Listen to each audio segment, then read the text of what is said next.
So when the low-energy Detroit Lions placed quarterback Matthew Stafford on the COVID reserve list on Wednesday, everyone thought, he's probably going to play anyway, right? So from what has been reported, Stafford was reportedly in close contact with someone who tested positive on Monday. It wasn't him who tested positive, so this is just precautionary. But how does he get back? So Dave Burkett of the Detroit Free Press explains what happens now. Quote, per NFL rules, Stafford must isolate for 5 days from the date of last contact, which ESPN reported was Monday. If he continues to test negative daily, he will be eligible to rejoin the team on Sunday, end quote.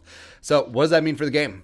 So 5 days, Tuesday, Wednesday, Thursday, Friday, Saturday, 5. So Stafford would miss all the practices Wednesday, Thursday, Friday.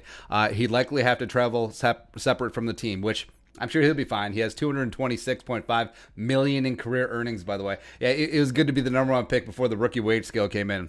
Awesome. But testing negative all of those days as well as negative on Sunday morning, then he'll probably be able to rejoin the team and play the Vikings at noon, which frankly I'm okay with. I mean, either way, it does benefit the Vikings, of course, in this weird season. It's not the Vikings' fault, not necessarily. So they're taking advantage of the things that are happening right now. So I think that if he does play, it's whatever. Stafford, last year, Stafford, respect, was playing at an MVP adjacent level. This year, not so much. He's PFF's 20th graded quarterback, has a 94.8 quarterback rating, which is his lowest in the last 4 years. And also, he served up 5 meatball picks this season. So that's Stafford behind a bad O-line with zero practice and no Babytron. I'm in.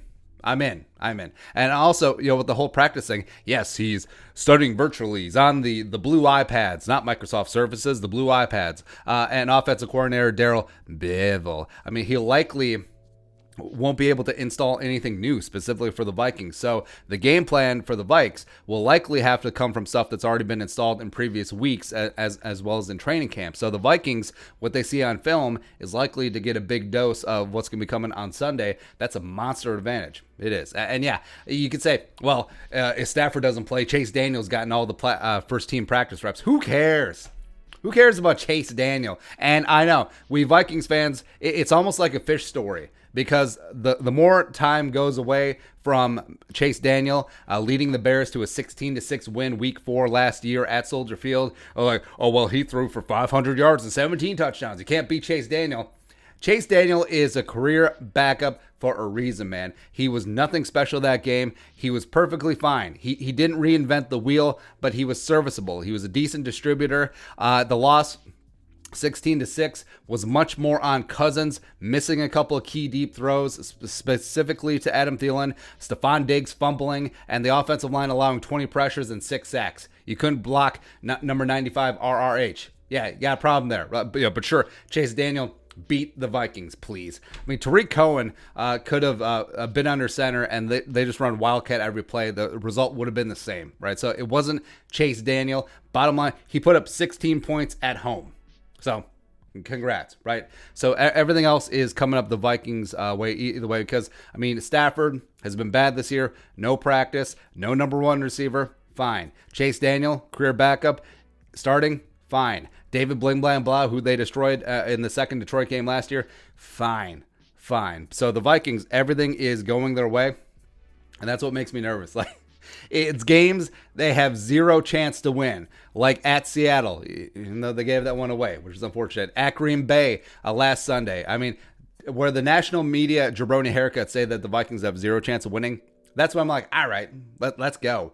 But the games where everyone, like all the studio haircuts, like all the analysts just pick the Vikings, no lines in there, that concerns me. Because that's been the problem with this team under Zimmer, is that getting them to consistently show up, have the same team every week, as opposed to playing up to your competition or playing down to your competition. That's been a big problem. So let there be no doubt. Destroy the terrible offensive line. Get after who is ever at quarterback. I do not care. Get up early, stay up the entire game, and blow out. One time, blow out the Lions in your building like the Falcons blew you out in your own building a couple weeks ago. Can we have that?